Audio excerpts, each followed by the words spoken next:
এই বছর আপনি জানেন তো ভোট গণনা একটু দেরি হতে পারে। প্রায় 500টার মতো ড্রোন ডিপ্লয় করা হচ্ছে। প্রতিটি ভোট কেন্দ্রে মিনিমাম 15 জন আইন শৃঙ্খলা বাহিনীর সদস্য থাকছেন। আর্মির তরফ থেকে মোট এই প্রথমবারের মতো 1 লক্ষ সেনাবাহিনীর মেম্বার থাকবেন, 1 লক্ষের উপরে। আর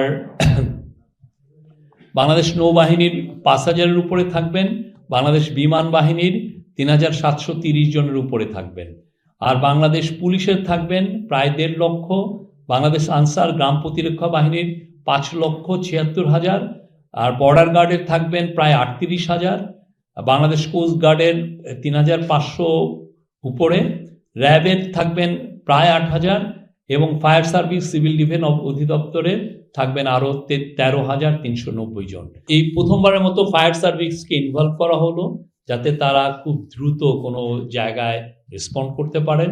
আপনি জানেন ফায়ার ইনসিডেন্ট হওয়াটা অস্বাভাবিক কিছু নয়, বাট তারা খুব দ্রুত রেসপন্ড করবেন। সশস্ত্র বাহিনীর সদস্যরা রিটার্নিং অফিসারের সাথে সমন্বয় করবেন। রিটার্নিং অফিসারই একটা ডিস্ট্রিক্টের, উনি পুরো সেন্টার, ওনাদের যে ডিস্ট্রিক্টের কন্ট্রোল রুমে উনি এইটাকে চালাবেন, ওনার নেতৃত্বেই থাকবে। তো এটা পুরোটা ওনার সাথেই সমন্বয় করবেন। ভোট কক্ষ মানে ভোটিং বুথ থাকছে হলে 2,47,499, 247,499। আর ভোটার সংখ্যা হচ্ছে 12,77,11,793। তার মধ্যে পুরুষ আছেন 6,48,25,361 জন হচ্ছে পুরুষ। আবার পড়ি, 6,48,25,361 জন হচ্ছেন পুরুষ। আর মহিলা সংখ্যা হচ্ছে 6,28,85,200। আর হিজড়া জনগোষ্ঠীর মধ্যে ভোটার হয়েছেন 1,232 জন। আইন শৃঙ্খলা কমিটি জেলা ও উপজেলা পর্যায়ে আইন শৃঙ্খলা কমিটি করা হয়েছে। এই কমিটিতে জেলা পর্যায়ে জেলা প্রশাসক, উইদিন ব্রাকেট জেলা ম্যাজিস্ট্রেট সভাপতি ও উপজেলা পর্যায়ে উপজেলা নির্বাহী অফিসার সভাপতি হিসেবে পালন করবেন। এই কমিটি জেলা উপজেলা পর্যায়ে স্থায়ী আইন শৃঙ্খলা কমিটি। আইন শৃঙ্খলা রক্ষাকারী সেল গঠন। এই কমিটিতে রিটার্নিং অফিসার সভাপতি ও সহকারী রিটার্নিং অফিসার সদস্য সচিব হিসেবে দায়িত্ব পালন করেন। Judicially inquiry and education committee, 300টি নির্বাচন এলাকায় 300টি ইলেকটোরাল ইনকোয়ারি কমিটি গঠন করা হয়েছে। আর জুডিশিয়াল ম্যাজিস্ট্রেট, সেটা হচ্ছে যে মোট নির্বাচন উপলক্ষে সংঘটিত অপরাধ আমলে নেওয়া তা সংক্ষিপ্ত পদ্ধতিতে বিচার সম্পন্নের জন্য ভোট গ্রহণের পূর্বে 4 দিন ও ভোট গ্রহণের দিন ও ভোট গ্রহণের পরে 2 দিন, অর্থাৎ 8ই ফেব্রুয়ারি থেকে 14ই ফেব্রুয়ারি পর্যন্ত সর্বমোট 7 দিনের জন্য 300টি আসনে 657 জন জুডিশিয়াল ম্যাজিস্ট্রেট নিয়োগের প্রস্তাব করা হয়েছে। আর নির্বাহী ম্যাজিস্ট্রেট থাকছেন হচ্ছে 1047 জন নির্বাহী ম্যাজিস্ট্রেট নিয়োগ দেওয়া হয়েছে। আপনারা জানেন প্রতিটি ভোট কেন্দ্রে এই বছর প্রতিটি ভোট কেন্দ্রে মিনিমাম 15 জন আইন শৃঙ্খলা বাহিনীর সদস্য থাকছেন। তার মধ্যে কেউ আছেন রেগুলার ফোর্সের বাহিনী, কেউ ইরেগুলার ফোর্সের বাহিনী। তো মেট্রোপলিটন এলাকার বাইরে সাধারণ যেগুলো ভোট কেন্দ্র, সাধারণ ভোট কেন্দ্রে থাকছেন পুলিশ 2 জন অস্ত্রসহ, অঙ্গীভূত আনসার, সাধারণ আনসার, ভিডিপি 1 জন, সেকশন কমান্ডার অস্ত্রসহ। প্রতি ভোট কেন্দ্রে দায়িত্বপ্রাপ্ত প্রিজাইডিং অফিসারের নিরাপত্তার জন্য 1 জন অস্ত্রসহ আনসার সদস্য মোতায়েন হবে। এটা এবারেই প্রথম করা হচ্ছে। অঙ্গীভূত আনসার, সাধারণ আনসার ও ভিডিপি 1 জন সহকারী সেকশন কমান্ডার অস্ত্রসহ, এবং এটা ডিপেন্ড করবে যে এটার প্রাপ্যতার সাপেক্ষে।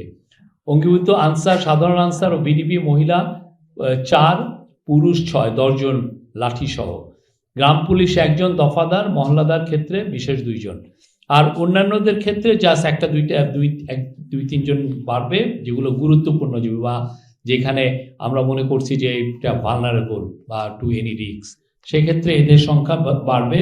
মানে ইয়ের ক্ষেত্রে হবে হচ্ছে সাধারণ ভোট কেন্দ্রে 15 থেকে 17 জন, আর গুরুত্বপূর্ণ ক্ষেত্রে 18 থেকে 19 জন পর্যন্ত যাবে। বাংলাদেশ পুলিশ সদস্য কর্তৃক অধিক ঝুঁকিপূর্ণ ভোট কেন্দ্র সমূহে মোট 25,500টি বডি অন ক্যামেরা ব্যবহৃত হবে।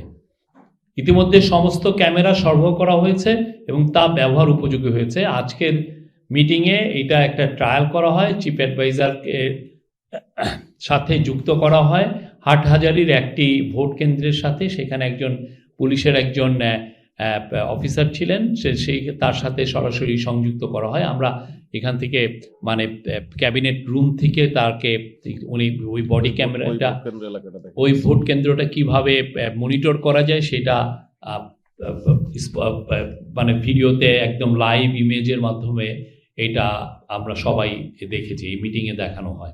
বডি অন ক্যামেরার ক্ষেত্রে বলা হয়েছে যে সবাইকে মোটামুটি ট্রেনিং দেওয়া হয়েছে যারা যারা আছেন, এবং আশা করা যায় যে ইলেকশনের দিন এইটা body on camera for the first time এটা দেওয়া হচ্ছে এবং এটা খুবই ইম্পর্টেন্ট রোল প্লে করবে।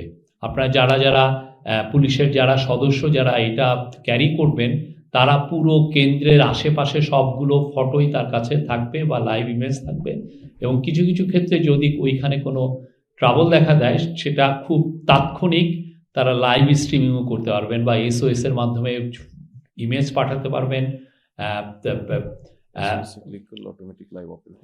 SOS ওরা যদি অ্যাক্টিভেট করেন তাহলে অটোমেটিক এটা একটা সুরক্ষা অ্যাপ করা হয়েছে, সুরক্ষা অ্যাপের সাথে এটা সংযুক্ত হবে, এবং সেক্ষেত্রে যেটা হবে যে জেলার থেকে বা উপজেলার থেকে বা একদম সেন্ট্রাল লেভেল থেকে খুব দ্রুত কুইক রেসপন্স করা যাবে। এই কুইক রেসপন্সের মাধ্যমে যে সমস্ত জায়গায় ট্রাবল হচ্ছে, আমরা আশা করি যে একটা জায়গায়ও ট্রাবল হবে না, বাট যদি হয় সেক্ষেত্রে স্থানীয় পুলিশ এরা তো মুভ করবেই, at the same time military যেটা অ্যাক্টিভ কুইক রেসপন্সের জন্য স্ট্রাইকিং ফোর্স হিসেবে থাকবে, তারা রেসপন্স করবে। এবারের প্রথম ড্রোন থাকবে, ড্রোন প্রায় 500টার মতো ড্রোন ডিপ্লয় করা হচ্ছে। পুলিশের ডগ স্কোয়াড থাকবে এবং ডগ স্কোয়াড 50টির মতো তারাও দেখবে, এবং আমরা আশা করছি। এবং ড্রোনের ক্ষেত্রে যেটা হচ্ছে যে যেহেতু ড্রোন সরকার সিকিউরিটি ফোর্স পুরো ড্রোন তারাই ম্যানেজ করবে, আশেপাশে কিছু রেস্ট্রিকশন থাকবে যাতে অন্যান্য কেউ সাধারণ মানুষ যাতে ড্রোন না উড়াতে পারেন, বা এটাকে সমন্বিত করার জন্য এটা একটা খুব দ্রুত একটা কমিটি করে দেওয়া হবে যাতে এটাকে ড্রোনটা কিভাবে উড়ানো হবে এই বিষয়ে। আর একটা বিষয়ে আমরা মিটিংয়ে বলা হয়েছে যে এই বছর আপনি জানেন তো ভোট গণনা একটু দেরি হতে পারে। এটা ভোট গণনার জন্য এটা অনেক সময় হয় যে ভোট গণনা দেরি হলে অনেক ধরনের রিউমার তৈরি হয়। হ্যাঁ, কিন্তু আজকে জানানো হয়েছে যে ভোট গণনা, এটার কারণ হচ্ছে আপনারা জানেন যে শুধুমাত্র তো ইলেকশনই হচ্ছে না, সাথে একটা রেফারেন্ডামও হচ্ছে। তো ফলে এইটা দুইটা ভোট কাউন্টই একসাথে চলবে। হ্যাঁ, তারপরে সাথে আছে পোস্টাল ব্যালট। তো এই জন্য কিছু ক্ষেত্রে ভোট গণনার একটু দেরি হতে পারে। সেই বিষয়টা অবশ্যই আমরা আশা করব যে আপনারা দেশবাসীকে জানাবেন এই বিষয়কে, সবাইকে আগের থেকেই প্রস্তুত রাখা যে না এটা দেরি হতে পারে। কেন এই বছর অনেক কিছু নতুন নতুন মেজার নেওয়া হয়েছে। আমরা চাচ্ছি যে খুব ভালোভাবে ভোট গণনা হোক, এবং সেই ক্ষেত্রে কিছু ডিলে হতে পারে ভোট গণনায়।